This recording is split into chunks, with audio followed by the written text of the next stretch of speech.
Also, I'm just like so happy that I haven't had any internal burps because I get a lot of those. I get so many of those. No, my boyfriend's so over it. Like when we go to kiss sometimes like... No, they don't come out, but it's just a noise. He loves me all the same. We're not going to cut that. We will. Okay, cool. Okay. Unless... Hi guys, and welcome back to the channel. Today's guest is a singer-songwriter and an honorary member of Clean Bandit. And now, after all these years, she is finally on the podcast. Is Yasmin Green? How you doing, girl? Fake crowd. Woo, clapping. We'll put clapping in post. I'm so happy to have you here. Honestly, I had to put the cards down, see, because I'm having a real conversation with you now. Right, let's kiki. Oh, thanks for having me, Tash. You're very, very welcome. There's a reason why you're here. Okay. You know, this is not an intervention, but yet. But just before we started filming, you asked me, do you remember the first time that we met? And I said yes. Right. Because I remember. Wow. I remember the first time we met. It was probably coming up to 10 years ago. Yay. We was in Freedom Bar in Soho. There you go. I was with Sterling. Oh from my X Factor. gosh, yeah. Maybe Jermaine Jackman. Yeah. Maybe Remy Black. Oh, maybe it was you, Fendi. Of course it was. I'm not in Freedom with anyone apart from Fender.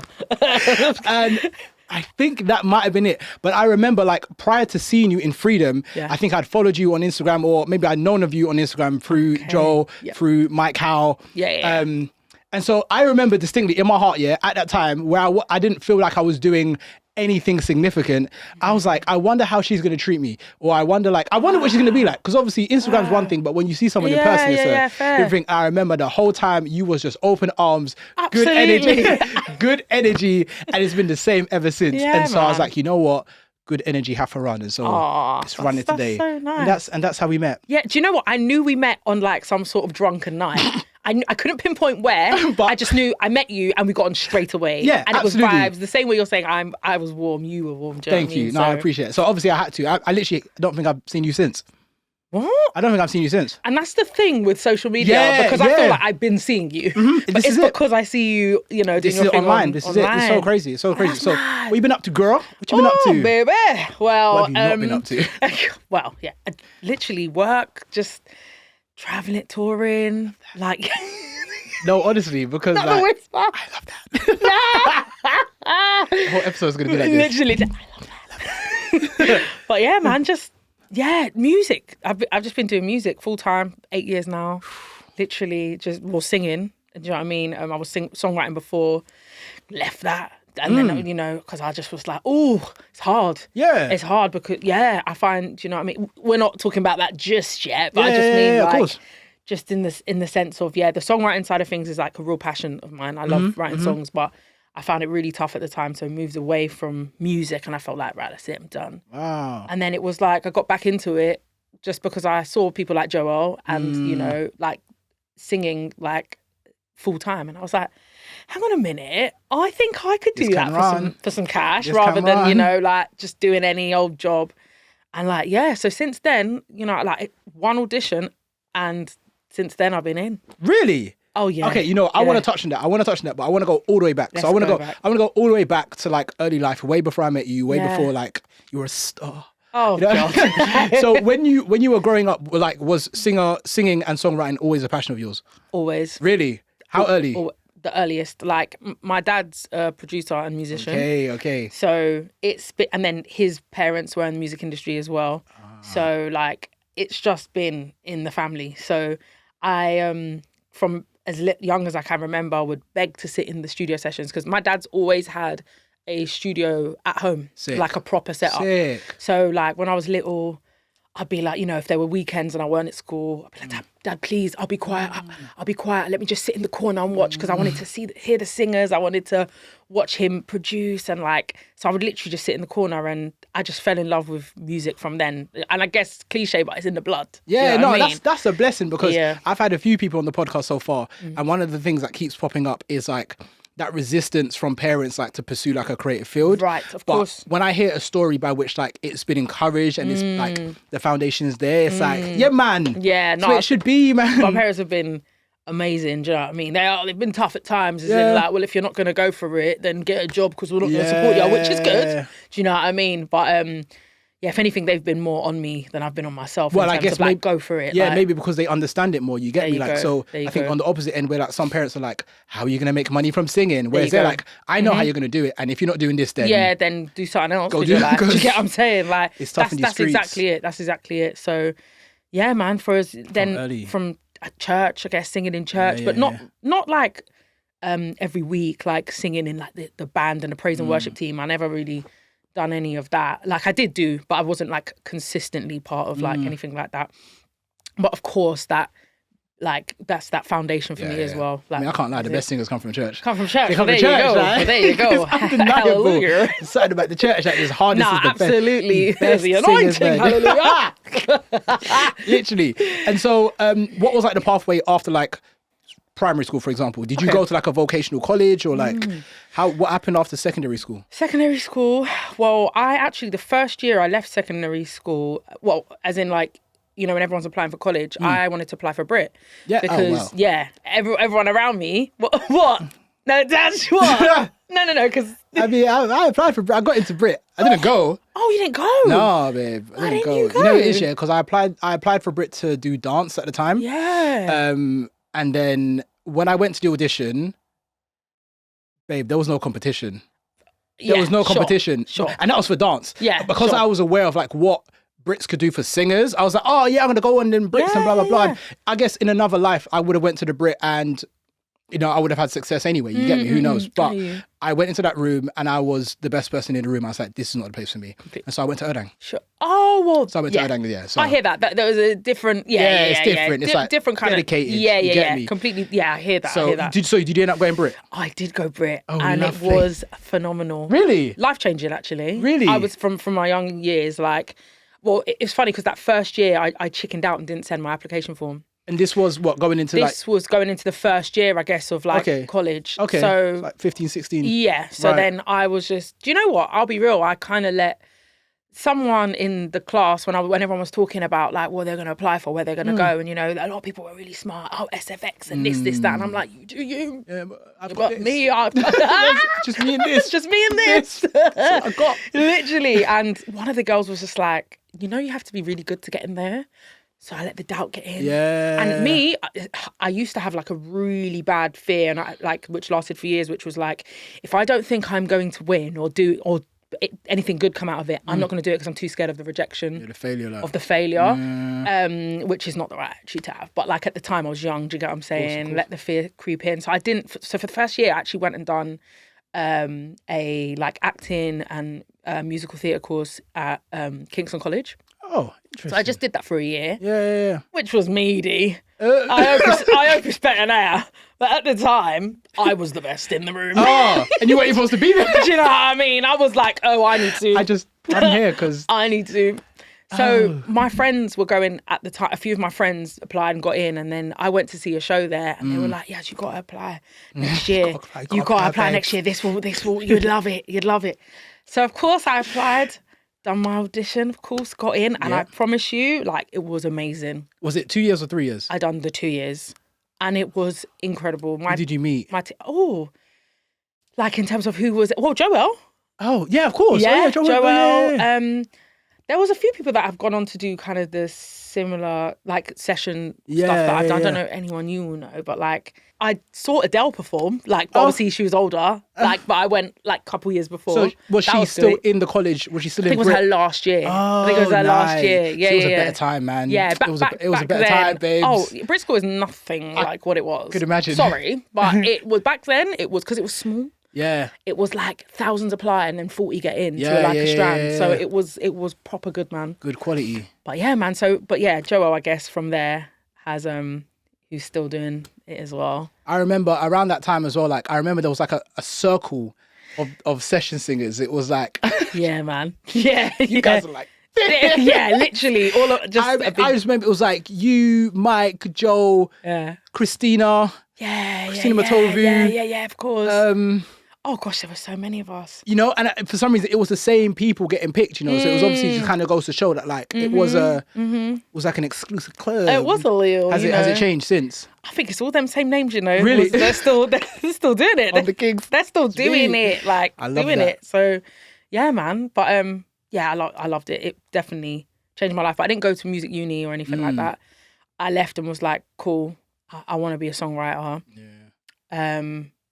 And that was always my, like, people would ask me from the age of like, I'd say from, I can remember like 8, 9, like I would say I want to be a songwriter. Sick. Wouldn't even say I want to be a pop star back then. Wanted to write. And so, yeah, I just left and was just like, I'm just going to start working on like just writing songs.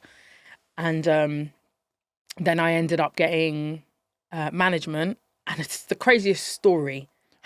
Before you went to that story, when did management come though? Because like we're talking like how long after Brit did you get management? How old was I? I must have been about 19. Whoa, 19, that's 20. young. Yeah, 92. I signed my publishing deal at about 20, I think. Sick. Yeah, so yeah, man, it was men's. Like even that story is crazy. How I don't know if you want to get into that. I want to get into everything. Okay, So let's go into how you got. Which one's more important, management or your publishing deal? It leads. How did it? It all leads together. Lead me. So lead the way. Lead the way. Okay, cool. So I was writing, and just like myself, me, keys. I had like in my room at the time. I just had like my own like laptop set up, like so I was like producing on Logic and things like that. Got to start somewhere. So yeah, literally, and I focus right. Yeah, literally, and I work best probably writing alone, Yeah. which is like can kind of be annoying. My manager found really annoying, but anyway, so so at the time I was just writing, and then I just had like proper writer's block, and I struggled with a little bit of depression because you know everyone around me. Like they're at uni or they're doing certain things, they're singing, they're doing gigs all the time, their confidence is building. But for me, I'm just there in my room writing. And of course, I love it because I love writing. But, you know, I'm just feeling like, where is this going to go? Yeah. And especially because like my dad was doing, my dad's a producer and was doing his own thing and doing great. You know what I mean? Like, and I just felt like, oh, maybe I'll get in that way somehow. Like, yeah, like, you know, Dad, don't, you know, remember me. Yeah, bust me. Do you know what I mean? Yeah, do you know what I'm saying? But it's obviously not how the industry works for everyone. And like, so this is a crazy story. I actually posted on my Facebook, and you know, Facebook at the time. That's where it was at. That's where it was at. Like, that's Facebook. Everyone was on Facebook. That's where it was at. You could add everyone on there. So like, I just wrote on my status one day, finally, like, because I wrote this song and I was like so happy that I've like broke through this like writer's block, and like I loved the song, and I just wrote it on my status saying, finally, like the writer's block is over. I've just written this song and it might be the best song I've ever written so far.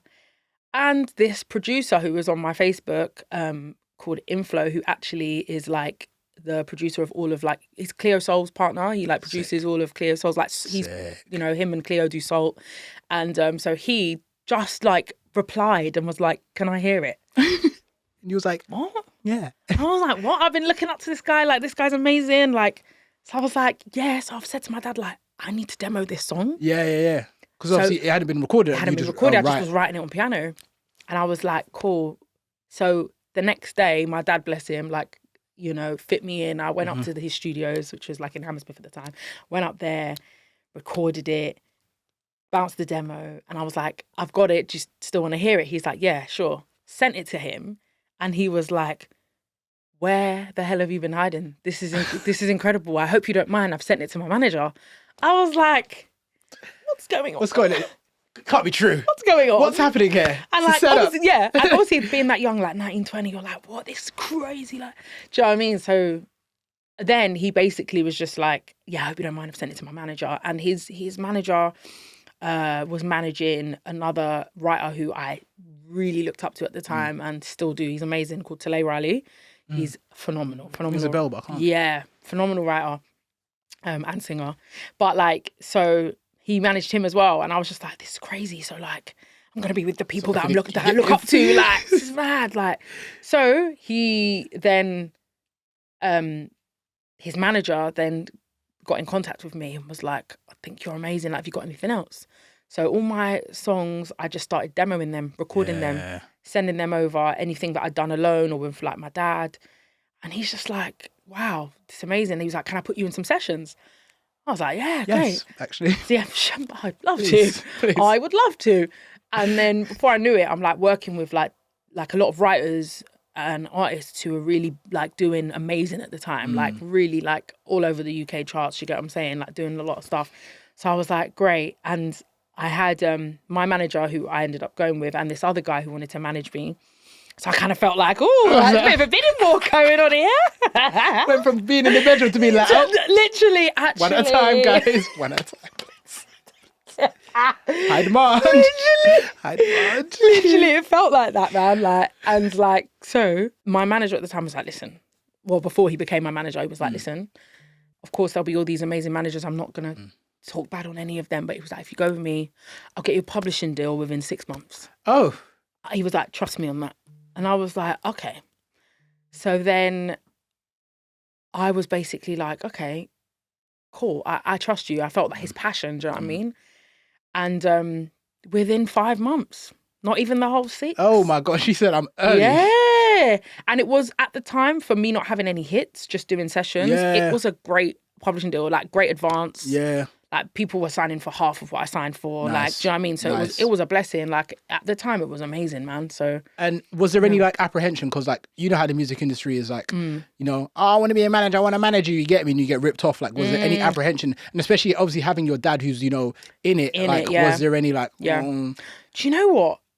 No, I had a really good music lawyer who was my dad's music lawyer. Nice. So he was amazing. He went through so many things with me, explained everything, put clauses in that assisted me. Yeah. So it was great. And my manager at the time, he was great. Like he didn't even make me sign a contract with him. He was like, we can do a trial if you want. If you're happy, then we can sign one. So yeah, like so from there, it just went from session every day. I was in like 6 sessions a week. Like it was a lot.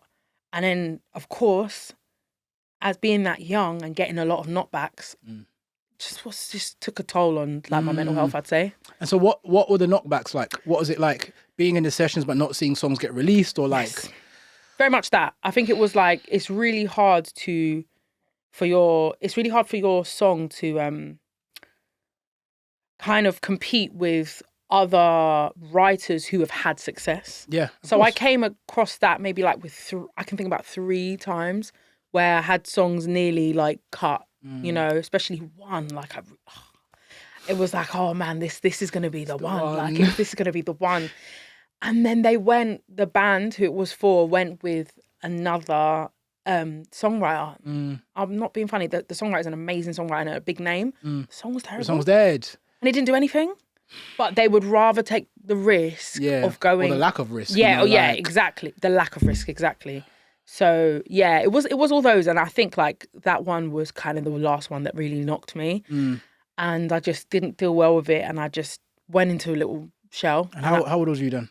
Must have been about 21, 22. Still young, man. Like, yeah, it happened. It was fast. Yeah, it was I like can a imagine. year of, like... Pow, and pow, then pow, it was pow, like, pow. oh my God, I can't do this. Wow. Do you know what I mean? Which is like... Yeah, I just lost the fire in me, you know. I can was imagine, like, girl, babe, don't worry, I get it. Literally, to be that honest. And my manager at the time, he always wanted me to be an artist as well, which is, you know, I love him for that. You know, he believed in me in that sense. But so he would be like, you should do this and you should release this and you should do that. And it was just like a bit of a clash at times. So then we went our separate ways as well. But I promise you, like in that year, 2 years, like I'd done some great things. I went to LA for like 6 weeks, like done my first writing trip. Doing the rounds. Doing the rounds, baby. I was getting around, you know. Doing the rounds. Yeah, made a little name for myself on like that kind of circuit, which is important. Yeah, for sure. I mean, I've heard on a social level it's quite fake. Yeah. And quite... In LA. Yeah. Yes. Do you know what? I do hear that and I get why people say that. But one thing I will give credit to about writing in LA, you can end up in some of the most amazing rooms and they genuinely want to work. They're hard workers. And they're like, go. Like, you're talented. Like, yo, like, let's go. Like, whereas in London, it's a bit more like, So when was your last hit? Yeah, very so much. who have you What are been doing at the writing for? moment? Yeah, like, very much that. Like, okay. Whereas it's a bit more clicky. Whereas LA's just like, you dope. Like, let's if you're work. dope, you're dope. And I love that about LA. Yeah, I mean, there's something about the States in general. Like, there's always been a bit more open to like very much creatives so. and you know entrepreneurs and business ventures. Whereas in the UK, it's like until you can prove it, I ain't gonna believe you. But then when you prove it, I'm like, oh yeah, man, yeah, your thing. Yeah, from there. I remember, yeah, man, your thing. It's like, I don't know, man. There's something about that that doesn't resonate with me. Especially, I mean, especially being in the creative industry where it's already like that. Yeah. Where people already like, oh, so what you doing now? Like, what you been up to in the past 6 months? Absolutely. You know, and trying to measure you. What was like after that bout of depression? What was your first like? What was the thing that pulled you out of it? What was like your first? Was it like a big hit? Was it? Do you know what? What happened? What dragged you out of the mud, girl? Yeah, what dragged me out of the mud? I think I was in the mud for a long time. Yeah.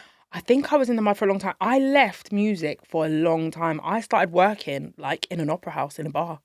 Wow. I just was like really off grid. I tell you what I was doing though. That's when my online kind of personality. Do you remember Keek at the time? There was like Keek. Yeah, it was like the original, like the same time as like Vine and that. What, KIK? No, I remember that. That was like the messaging thing, yeah. It was like at the same time as Vine. Do you remember Vine? Oh yeah. Yeah. All for the Vine. It was like do it. Do it for the Vine. It was like that, but I think it was bigger in the UK. Like, okay. And when Instagram started then doing videos, I started posting silly, my personality, funny videos, and that's kind of how. At the time of Keek, I would be out on the street and people would actually come up to me like, yo, oh my God, you're that girl. I'd be like, my mum would be like, because people would be coming up to me like, oh my God, you've got that funny video, like all these like little, at the time, viral videos. Yeah. So that was the only thing, I guess, creative I was doing, or like interesting. How I was expressing myself. But like music and that, I'd write here and there, but like I was not like, I just was like, no, I can't get back into it yet. It's the trauma, innit? I'd get messages all the time from amazing producers that are like, oh, can we write? Let's get back in. Yeah.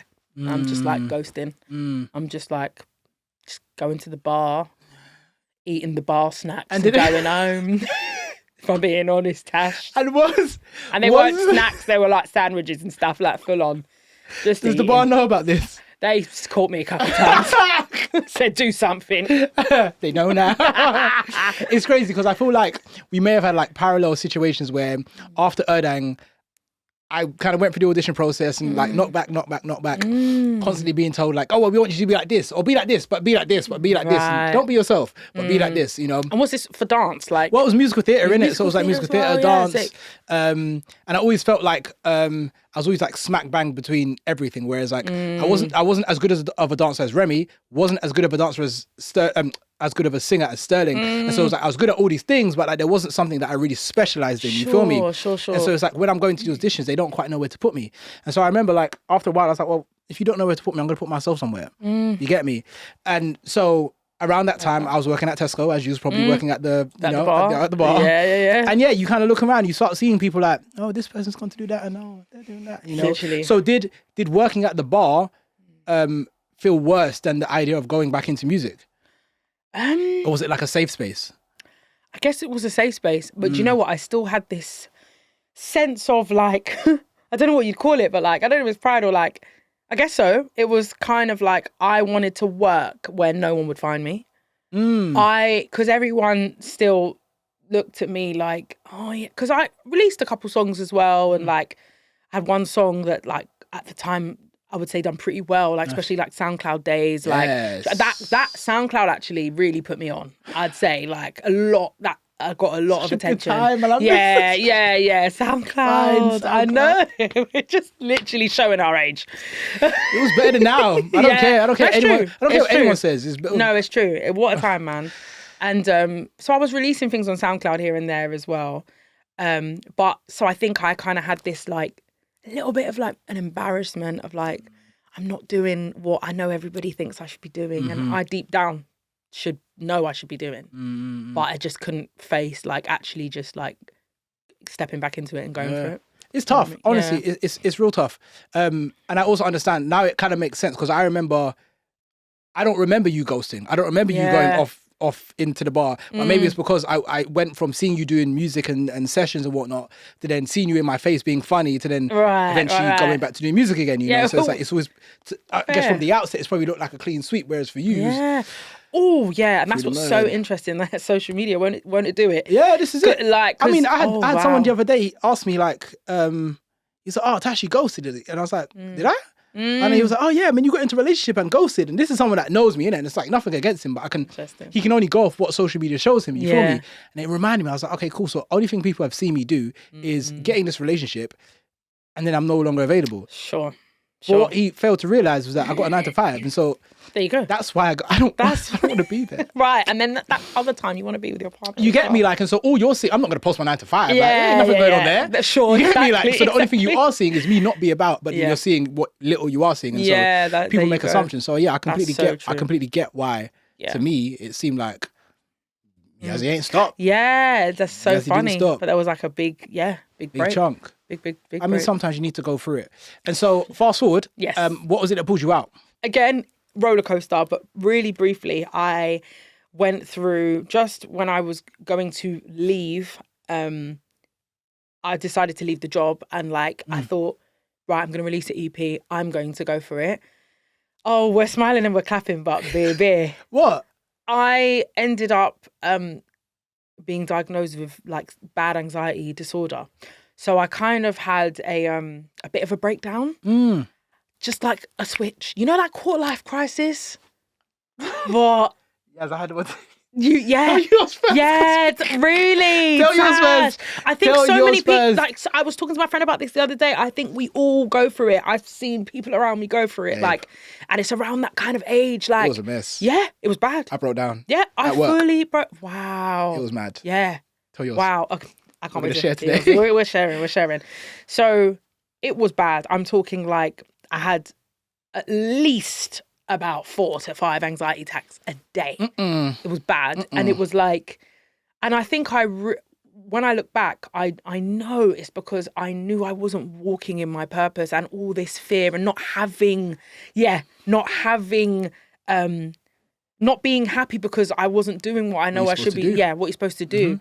So it was really bad. I ended up like, I wasn't working. I was just like, the only way to escape it was to sleep. Yeah. Like going out started getting tough because I'm having anxiety attacks on the bus. Like I'm talking like it was because I didn't understand anxiety, and I think thank God like now there's so much around us where we know what anxiety is now, and like, but at the time, and especially growing up black. Yeah, so hold it down.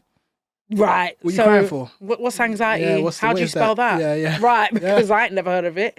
So like, it very much like, I felt like I was super alone. No one around me had going through what I was going through. Not that I knew anyway. So, it was like even to the point where, because I didn't understand it, it kind of made it worse. It sent my blood pressure up through the roof. I was going to the doctors all the time because I was thinking maybe something's wrong. That's why I'm feeling this way. Yeah. Like you start thinking it's like health. And of course, your mental health can affect your physical health. So I was like, I went to the doctors. The doctors was like, your blood pressure's like as high as like an 83-year-old woman. Like you need to get this under control. And then obviously they're like, oh, you know, in your weight. Obviously I was a lot bigger back then as well. Your weight. And so, you know, it could be that with your blood pressure. But then I'm panicking, and then I lost. Send your anxiety through the roof even more. Even more, like all these things, and then they tell you, no, if you don't calm down, you can have a stroke. I'm gonna have a stroke. Well, I'm gonna have one now then. Okay. Well, you know the time is now. Literally. So as you kill me. All right, well, BRB. Do you get what I'm saying? So it was bad. So I was going through this, and I guess I was, you know, trying to like, I was thinking, oh God, I'm not going to be Yasmin again. This is just me now. I'm going to have to try and work out how to be like this and maneuver my life like this, you know. But thank God, by the grace of God, I was praying. I was like, do you know what I mean? Meditating. I was doing everything that I felt like I needed to just get me through the day. And, you know, slowly and surely it was getting a bit better. But I then I just fought it by like, no, don't stay in the house. Go out. don't not be around your friends, be around your friends. And I'd be around my friends and they don't know that inside I'm actually having an anxiety attack. I'm gonna hold it down. But I'm holding it down. But I'm literally like, what is life right now? Like, is this real? Is this reality? So then it wasn't until I was talking to Joel and like about, Joel was just like, because, you know, he knew what I was going through, and he was just like, why don't you like sing? How about you put that into practice? Because, and you know, Joel's just like, so are you not going to Libra? Oh, my Libras. So I was just like, he was just like, yeah, man. Like, so even so, I think I'd done a couple of like functions with Joel here and there. And then how the Clean Bandit like audition came about. It was actually through Joel. It was like Joel was doing Work With Years and Years, who I also sing with now. And their MD at the time was working with Clean Bandit and was looking for some new lead singers. So he asked Joel sent through a bunch, and the guy got in contact with me and was just like, hey, could you come down for an audition? It's like, cool. And I was still having my anxiety attacks at the time, but they were a lot less. I was like, oh my gosh, I'm just going to go for it. And honestly, like, I got that audition. I got it, like, thank God. And then, like, I found out, like, maybe, like, 10 days later, like, I got it. It's pretty quick. And really quickly. And then they were like, oh, and in, like, a couple of weeks' time, like, there'll be, like, a US tour, like, and then there'll be this tour. And it's like... Oh, okay. And my first ever show with them was like in front of something crazy, like 18,000 people. Oh, I was like, off the back of like all of that trial and tribulation, and this was like my first thing, and it was like, talk about throwing me in the deep end. But like, you know, I did it, and then honestly, I realized my anxiety, it was just diminishing because I'm doing what I'm supposed to be doing, and I'm loving it, and yeah, there was no room for it, man, because it's like. It. Yeah. Come on, testimony. Hallelujah. Like, I try to say this to so many people, man, like, because a lot of people don't realize that sometimes what you're feeling isn't like an absence of something external. It's you not focusing on what's internal. Like, we all have gifts. We all have things that we're supposed to be doing. Absolutely. And I've been through a similar thing, you know, whereas like when I was sitting down in Tesco, well, I mean, the breakdown came a bit further down the line, but when I was sitting down in Tesco getting frustrated, it wasn't because like I couldn't do what Tesco asked me to do. It was because I knew that I was spending time doing something when I should be doing what I'm supposed to be doing. You get me? I should be on stage. I should be on the front of a camera. I should be... Absolutely. I should be here. You get me? But like in terms of like the similarities between our stories, it was North Face. I was working in North Face at the time. This was like maybe like second year of uni. So after Erdang, I went to Erdang at 16. So young. Yeah. Babies. Graduated at 19. So I came out similar time to you as well. Yeah, of course. Went through auditions, got beat down. Ended up in Tesco, depression for like 3-4 years. And I was like, you know what? No, let me go back in. Let me go and study again. So I went back to uni to study music business. So I went to BIM London. Yeah. And then second year uni, I remember at the time I was studying. I was in a relationship at the time. I was doing like events. I was trying to work out what the hell was going on in life. And I went into work one day and I just felt like on my way into work, I just felt like I wanted to cry. And it was like, I'm not really a cry like that, to be fair. So I was like, well on. Yeah. So am I going? So when I got in, I was like, oh my gosh. So I was standing behind the till now. And I literally looked at the time. It was like 10 minutes after I'd got into work. And I was like, am I going to make another 8 hours doing this? I was like, I don't know if I can make this. So then luckily, my team leader was like, oh, Tash, can you sort out the stock in the stockroom? I was like, so I can just be aware. You get me. I was like, cool, bless. Yeah. I was in the stockroom, and then my partner at the time sent me a message, and I think it was something along the lines of like, because I think I must have been expressing of like how heavy the feeling was. Heavy. That's the word. Heavy, and he didn't seem to understand. And in him not understanding, made me realize that on top of the weight, there isn't anyone you can really speak to. You get me? Like similar to when you had your anxiety. It's Absolutely. Like, okay, my friends are sitting here not even understanding that I am dying on the inside right now. Yeah, no, literally. And it just makes you feel isolated, you know? And I just broke down. I'm talking Amy Winehouse on the bathroom floor. Absolutely. It was a mess, buddy. It was a mess. Wow. But it was a pivotal moment because once I let that out, my manager sent me home. She was like, Tash, you need to go home. Yeah. She sent me home. And from then I was like, it's me now. Yeah. I'm committing to what I need to do. I'm leaning into the things that make me great. You get me? And ever since then, it's been Yeah. It's been all right, you know. No, that's It's that's been so all right, good. babes. And how you just attacked it head on there and then Because you have to. Because I can't afford for another one. Yeah. Oh gosh. Yeah. And in this economy, I'm sure there's another one around the corner, but I can't No! afford. Please, Lord, no. Please, I I can't rebuke afford. it. I can't afford for another one. You feel me? Yeah. So yeah, I completely get it. I completely get it. Yeah. What was like that first season of like doing Clean Bandit, working with Clean Bandit? Like, what was that like? Oh, we're into the good stuff Good now. stuff. Like, do you know what I mean? Good stuff. Amazing. Like, I couldn't believe wow, this is a job. Yeah. This is a job. Yeah. Like, you know what I mean? Job. Like, so yeah, just like obviously the rehearsal period, like even that was just like so new to me. Like, do you know what I mean? Just because obviously I've never done anything like this. So it's like, you know, you kind of working it out for yourself as well.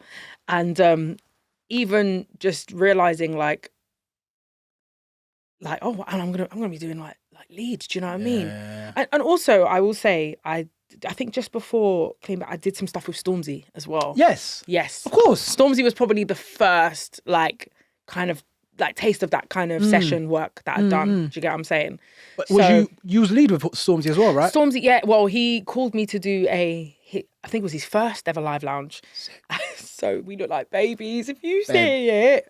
It's so sweet. I mean, I've seen it. I haven't seen it in years, though. That's the thing. Like, literally babies. But and then I was done recording for the first album. So again, that was that. But then doing something like this was so different because it's like touring and you're leading a show. To say like, because Clean Bandit, they're a band, right? So they're like they're not talking all the time or singing all the time because they're playing the instruments. So it's like even that was just like working it out, and that was just so surreal.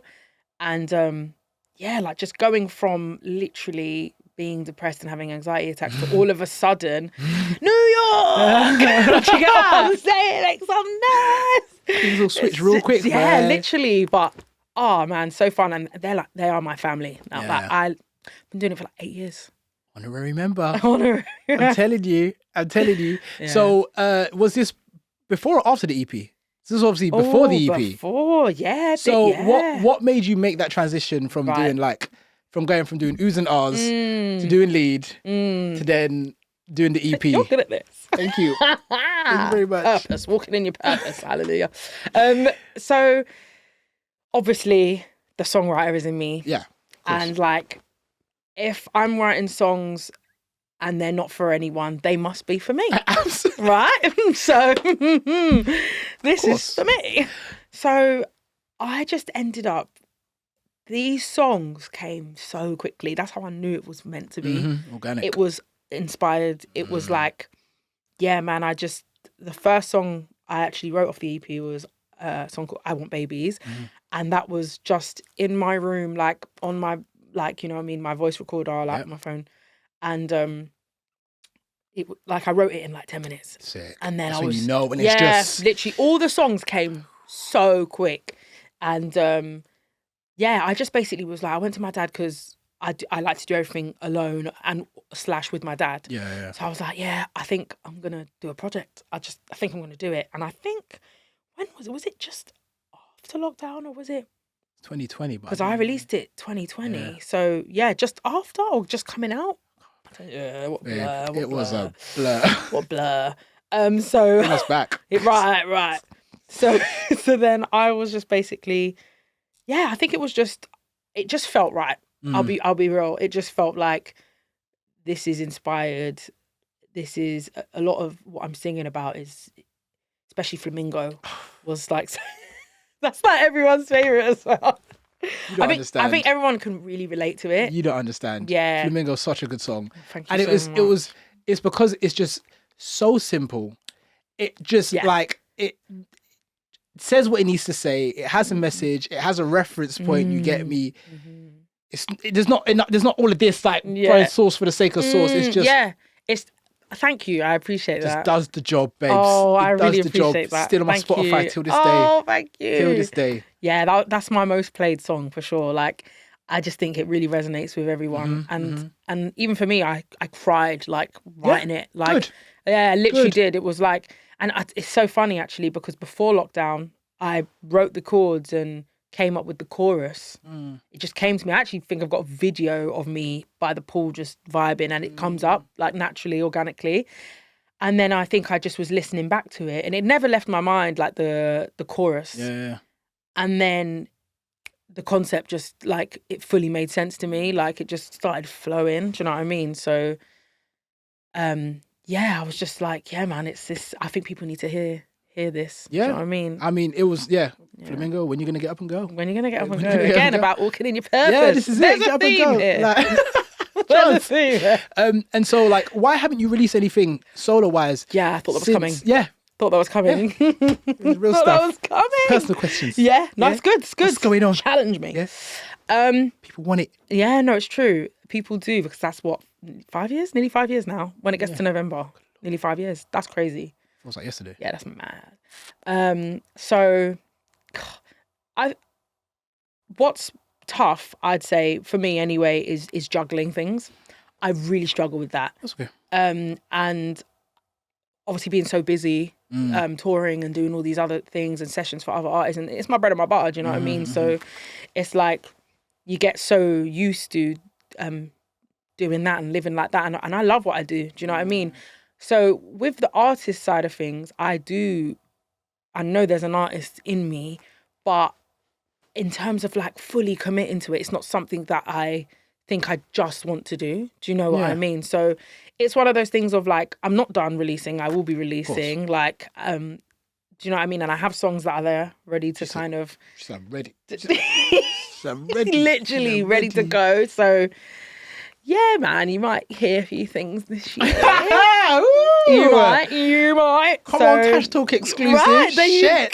There you go. I'm going to hold you to that. Yeah, no, well, I've said it here. You're going to have to do it now. So, I won't cut it out. Yeah, literally. Tash, could you cut that? No. Actually, no, I can't. Not even. No, sorry, but you said what you said. Right, innit? I love that. So, I love that. yeah. I can imagine it's tough, like balancing, you know, being who you need to be for Clean Bandit and obviously being who you need to be for yourself, which is also part of being who you need to be for Clean Bandit as well. Yeah, sure. But like, do you ever plan to go fully solo? It's tough. Still battling. Yeah, I want to do it. I will release. I will create. I will, you know, hopefully do some live shows that do my own music. But I kind of want to do it all. Yeah. And I kind of feel like I've got so much more to give. And it's funny, I actually had a great conversation on Saturday with a friend I've not seen in a while. And he was like to me, "You're going to really not like this conversation." And I was like, "Oh, give it to me." Go on. He was like, "I think you're underachieving." Oh. And I tell you what, I didn't even fight him. I said, you're so right. Yeah. Because to others, of course, they're going to look and think like, wow, you're doing great things. And I'm so grateful. Always. I've achieved some amazing things. I'm proud of myself and I'm grateful. But I have so much more in me, like, you know what I mean? Like even just as a, like wanting to like create content and things like that and music and just be myself and put myself out there. Like I really want to focus on that this year as well. So releasing music is definitely part of that. And I think where we're lucky is we're in a time where the world is really our oyster and we can be anything. We can do it all because we've got the platforms. I agree. There, I've always said like you can have it all, you just can't have it all at the same time. You know, because like you said, like, if you're touring the world and Clean Bandit and all of this and sessions, it's like you're gonna potentially release an EP that hasn't been given, you haven't given your full heart to, and then it's like, literally, Yazzie, this isn't you, this isn't, so it's like, exactly. Take your time. Got to take your time. I think we're so blessed as well. Like age isn't really, it's not really a limit anymore. Like we're 21, so yeah, well, exactly. That's so. You're good. We are. Yeah. I think. I actually want to know if someone wanted to be in like your position, like what does getting paid, you know, for being a session singer, or what does getting paid look like in your position? In the sense of like, so in terms of what can people expect to get paid, What can they what can they attain to? What is the upper limit, the lower limit? Oh, Because essentially, I think a lot of people want to be famous, they want to be successful, but you know, not a lot of people know what that actually means. Yeah, sure. In terms of financially, from a business perspective, is there a lot of admin that goes into your job? God, the word admin alone, just the fear. Yes? Oh my God, yeah, like definitely. And self-employed, the taxes. Horrific. January 31st. Horrific. They're January calling 31st. me all day. The emails are flying through, girl. Emails are flying through. Oh dear God. But yeah, okay. So for backing vocals, and because also obviously we've mentioned a lot of Clean Bandit, but the last few years, because Clean Bandit have been writing an album, so I've actually for the last 3 years been working, I'd say more with people like Years and Years, James Arthur. I do Perry Edwards as well. So like, you know, just on the circuit. But so yeah, in terms of like BVs, it's tough. It varies, isn't it? It varies. It really varies. But I would say 350 is like, for a day rate, is like a good standard fee. I don't think we should be getting any less. She said, I'm not coming out for less than I don't think we should be getting any less. I'm just putting that out. Don't call me. Don't call me. Unless the price is right. 350. Okay. You know, so I would say that is a great starting point. Which is fair. However, you do get, when you're starting out, like, I know these days in the music industry, it's really tough at the moment. Like there's a lot of cuts and a lot of budget cuts and things like that. So I know a lot of new people starting out, they are getting things like from about, you know, certain gigs might be, or day rates or rehearsal rates might be like 275, those cut to like 300. You're kind of looking at that. And I think if you're just starting into it, there's nothing wrong with that. Oh, yeah. Do you know what I mean? I think what you need to do to... Exactly. So good. And when you got to weigh it up sometimes, because you might get a block of work for like 15 days. And if it's 275, take it. It's great. Babe, do you know what I mean? And it's your foot in. So that's good. And then like, that's like also pop world, because you've also got the other side, which is like function work, which is like weddings, bar mitzvahs, all of those type of things. That is a whole separate thing as well. And do they pay better than like industry? You will get blessed. Hey, you will get blessed. Yeah, it's because the budget's there. You know, it's like people only really do people tend to do weddings once. Yeah, you know, bar mitzvahs once, and so it's there like you go. So they'll put it more into it. Yeah, there you go. So you can kind of look at like, I'd say like maybe minimum 750 for a gig or something. But I will say you're probably doing more work. Yeah, because you have to then prepare, and they're not exactly. They're not doing rehearsal for you. Yeah, and that's why you usually get a lot of like bands that have been doing it a long time, so you don't have to really rehearse. You've got your catalogue there. The same thing. And also it's exactly. So it's kind of that. And also you're doing more work in the sense of you might be there for like, or doing, what is it, like 3 45-minute sets. Okay. So whereas like if you're doing a day rate, like in the pop world, you may just be doing one song and you're there for a couple of hours, but it could be the same as then going to do a show, which is like an hour, and it all varies, but you're usually looking at a day rate in general, to be fair. Nice. But, and have you found that like session singing in terms of financially was more beneficial than your advance in your publishing? Oh, yeah, I would say so, because with the advance, you get the chunk, and then, but it's great. It's great because you can live off it for a while. I spent it all. No, Tash, I ate it all. You had one job. But you were young. You were young. And I don't think anyone at that age should be getting an advance. Yeah. Are you allowed to disclose what your advance was? My advance was, it was 35 grand at that time as well. Babe. But then also I paid like the lawyer and things like that. Yeah. So I would say I was left with about just under 30 grand. And that was to last me until my car and next or another advance. And how long was that contract for? I can't remember how long the contract was for, but they get the option to extend. Okay. So I can't remember how long. Because I'm just thinking, obviously I'm comparing like today's Yes. today's finances to back in like 2011, 2012. Yeah, And obviously yeah. 30 grand for like a 19 to 21-year-old is a lot. It was. But like, I mean, 30 grand nowadays is nothing. Exactly. Exactly. Because imagine getting that now, just in terms of like paying rent and things like that. That's just going to go. It's gone. And honestly, for no one really signs for that if you don't have a hit. Yeah, like, it's a lot less. A lot of people would sign for like 20. You'd be lucky to see 20 grand. You'd be lucky to see 20 grand now. So yeah, I would say session singing, especially if you're working a lot, it's been amazing. It's been a blessing. I will say that. And also, it's a different conversation when you're singing lead as well. You get more. Of course. You get more. Do you know what I mean? So it is a blessing. It is a blessing. Good. And so how long can you see yourself doing the work with Clean Bandit?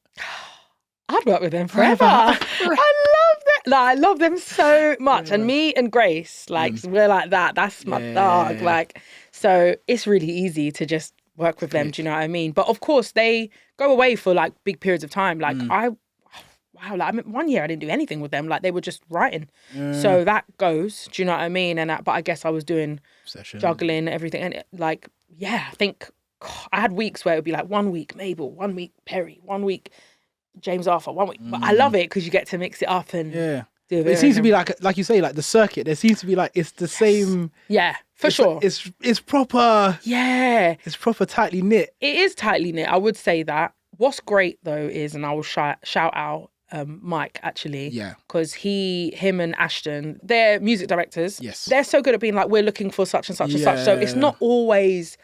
They're going to call, they always are looking to give new people opportunities, which is amazing. So that's a good little nugget actually for anyone, to keep their eyes peeled with. And we need people like that who were like in the position who then grew up through the industry and then now are in a position to give other people opportunities. Absolutely. Because, in so many parts of the creative industry, people get to the top and just pull the ladder. Just pull the ladder up, you feel me? And, I imagine the singing side of things, the music side of things is already competitive as it is. It's like, the last thing we need is someone being like, no, exactly. And there is so much new talent always coming through. Like, do you get what I'm saying? So it is good. But I do get you. It can look like the same people are doing a lot. But also... But y'all good. Thank you. Y'all good. So it's There's some amazing... If it does the job, you get me. If it ain't broke, don't fix it. Don't fix it. Straight up. Exactly. Straight up. Okay, so I want to transition into your transformation. You mentioned it earlier on. And I mean, to be fair, I don't think it was something that, for me, it doesn't feel like a glow up. Oh, you get me? Like, it wasn't like, oh my gosh, Yasmin glowed up. It was like, but I definitely saw a significant change. You get me? You lost a lot of weight. You feel me? Thank you. What was the thing that made you go... to put it completely bluntly, and let me just state, I am not there yet where I want to be. I'm so much happier, but I am still not at my goal. It is a journey. Always. I am on the journey. I've lost more weight than this. I've gained, I've lost, I've gained. So, like, it's a proper journey. Yeah. But I will say, I genuinely, it was coming to my birthday after, it was around lockdown, it was in lockdown, I think. It was in lockdown. First one. And it must have been the first one. Yeah, which one exactly? And I genuinely was like, I'm so fed up of being uncomfortably big at my birthday, just in general, but at my birthday, like, I want to feel like cute. So I was just like, I can't do this anymore. Can't do it. I just got to that. I got nothing left. I was like, nothing left, Phil. Nothing left. I was like, I can't do it anymore. And I realised I just wasn't living to the fullest, you know? Like, I would say my weight, as much as I was doing amazing things, like obviously touring with Clean Bandit when I was at my heaviest, do you know what I mean? Which is amazing within itself that they didn't let my size, get in the way. You got the goods, girl. Yeah, so... oh, well, thank you. But genuine, even that, I would feel like I didn't match the others in the band, and like the other singer always looks great and I don't feel like I look great. I don't feel like I can wear what I want to wear. I'm just not comfortable. So it was all of that was, and I think it was just that turning point where it was just like, okay, well, I've actually realised like, that I'm actually not happy like this. So it's time to change it. And I always said, like, I always used to be like, oh, one day, man, I really want to be that girl where exercise is like part of her life.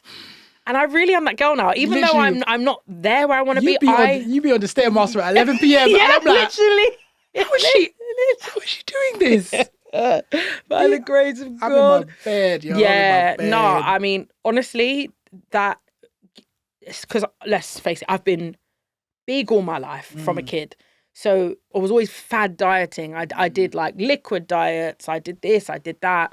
I done Weight Watchers when I was like 14. Do you know what I mean? Like all of these 14, like at full blown fat fighters. So do you get what I'm saying? Like I was doing all I'm telling you. So it was I just clocked it. Anybody? That's nah, honestly. So I was just like, it was always something. And I think the only thing that I didn't really ever really stick to was exercise. And as soon as I made exercise a part of my life, it changed everything. It's so good for like, even if like my eating might not be super strict, I'm still in the gym because it's just like, I need it to feel good and to it's so good for the mental health. And that's like, kind of where I'm at right now. It's like if I don't go gym, I feel what it is. The day I'm running from the depression monster. Yeah, that's literally it though. It's like, I think it's such a good place to be. It's one of those things like if you it's a good enough excuse for you to go. Yeah. Because if you don't go and you feel like shit and then you go and you're like, oh, I can take on anything. Nothing bothers me anymore. I don't feel subconscious. You get me? I'm a lot more confident. I can articulate myself even more. That's so true. And then, the day you don't go, you just feel the world crumbling on top of you. Literally. Like, can't go gym. Honestly, literally that. And like, it changed, like, just this whole journey just changed my relationship with food anyway. And like, also, I will say, like, I have PCOS as well. And it's polycystic ovaries. So there's basically cysts on my ovaries, but you get all these hormonal issues with it. So weight gain is one of them. So from a young age, like, as much as I love my food, it was like, why when I'm eating the same as everyone, I'm gaining? You're holding on. Oh, yeah. I can't shake it. Like, and then I had all the other symptoms as well, apart from, I didn't get like any like acne or anything like that. But all the other symptoms, I was getting it. So from a super young, and even now, they don't have like cures for anything for PCOS, but like there are like online coaches and things like that. And because even down to like it affects your fertility, and there are like women now who have studied PCOS or who have had it, and they are helping women get pregnant because they got to tailor the diet to your hormones. So even this, I've kind of learned over time, like carbs and sugars is that's what like my hormones really don't agree with. So even like the normal standard diet, like if someone could eat like, wake up and have toast and tea and then maybe like a spag bowl for dinner. And I'm like, I couldn't dream of having bread and pasta in the same day, let alone the same week. Like and sugary tea. I can't do that. Like it just doesn't agree with me. So I've had to be extra strict, which is tough. Yeah. Do you know what I mean? But I think that's why as well it's taking its time. But I'm happy that even if it's a slower journey, I'm still on the journey and it's trained my mind with my eating and my exercise. Yeah, you know and what I mean? they go hand in hand, man. They really do. Because then I feel like you then, as you're eating more healthily, it doesn't become boring. Yeah. You're not like, oh, I got to. It's like, no, because it goes hand in hand with the gym and everything. Absolutely. And everything just ton. Yeah. Have you noticed any like changes in how you're perceived? Oh, that is such a good question. People treated you differently since you've lost your weight. Oh my gosh. Okay, so I will say I have always felt loved by people around me. Like, attention wise, of course, that changed. She said the deal's blowing up. That was very different. Like how all of a sudden, even like certain like male friends. Yeah, like, now. Oh, so now you wanna. Right. Oh, okay. Do you know what I mean? So just those kind of bog standard things that happen, like when you lose weight, and when you lose weight and you get more attention, like in that sense. It's funny because someone did ask me if they feel like now do I get like pretty privileged and all these kind of things, and it's just like, oh, I don't know. I don't know. Do I? Do I? Where do I sign up? How do I find out? Who do I speak to? I hate that though. I hate that. It's so shallow in it, like, but it's so shallow. But I I would say probably. I would say probably. Like, do you know what I mean? Noticed a change. But in terms of like majority of people, I feel like people around me have always been super loving anyway. The real ones are staying real, essentially. Yeah, I'd say so. Good. I'd like to think so as well. I'd like to. I mean, anyone who decides to switch up now. Yeah. Oh, I noticed icky. things like that, and It's like icky. certain people would. I just thought, No class. No. No. So what does success look like for you now? Ooh. I'd say success. It sounds so cliche, but I genuinely making sure I'm doing what I'm supposed to be doing, like, because that essentially as well, it really brings a sense of peace and happiness. And I want peace and happiness, please, dear Lord. I want peace and happiness. Please. Yeah, man. Please. So I'd say that, and yeah, like I'd say and also just no, I would say that. Yeah. It's like, yeah. It goes hand in hand because it's like hand in hand. the peace and happiness comes through you stepping in your purpose. You get me and doing what you're supposed to be doing, and it doesn't matter whether you top the charts or don't top the charts. Yeah, it's like definitely. Those are all external factors. Yeah. I have one last question for you, Yazzie. Okay. It's a question I ask every single person on this podcast. The question is, what is the one thing you want the world to know about you? If you could stand on top of a mountain and let them know one thing, what would it be? One thing about me? One thing about you. One thing you want the world to know. Wow, that is a heavy question. Like, what is one thing I want? I can only pick one. One thing about me, yeah. God, there's just so many good things. I'm joking. She's like, where do I begin? Like, yeah, God, it's so hard to pick one. No, I'm joking. If anyone, I think people that know me would know this. Yeah. But like maybe people that don't know me, I'd say that I don't know how good this is, but I give everyone a chance. I don't know how good that is, but yeah, no, absolutely. I genuinely love people, and like I am such an empath that I genuinely love people, and I genuinely think like I'm the friend that will let the annoying person be around them, and because they're just lonely and they're just trying to fit in, and well, come on then. And everyone deserves a space. Everyone deserves a space. Everyone deserves to feel. No one deserves to feel embarrassed or left out, or so I am quite like that. I don't know how good that is to end like that. No, honestly, that was perfect because it's a perfect testament to how I first met you. It was like, oh my God. It was very much that, you get me, like when you walking into this environment, I was like, she's a session singer and she knows this person, that person, she's been on, and then it's like, yeah, I got that exact same vibe. So not the full circle. That was full circling, baby. You're good. Thank you You're very good, much. Tash. On a level, Yazzie, thank you so much. Oh, thank you for having me. For coming on and sharing your story, sharing your ups and downs, because it's been nice to hear about you as well. Thank you. I mean, I haven't really shared many of those, to be fair, publicly, but yeah. Honestly, all the best with Clean Bandit. All the best with After All GGS Part 2. Yes. And where can they find you on social medias? I think I'm Yazzie Fierce on everything. I'm still Yazzie Fierce. Still from when I was heavily obsessed with Beyonce. Literally. So, yeah, Yazzie Fierce. Or if you type in Yasmin Green, Spotify, come up. Do you know what I mean? And yes, hopefully this year. New music. New stuff. Prosperity. Absolutely. With prosperity. Literally. Lovely. And thank you for watching. Make sure you subscribe to the channel because I'm not doing this for nothing. That part. Exactly. Bye.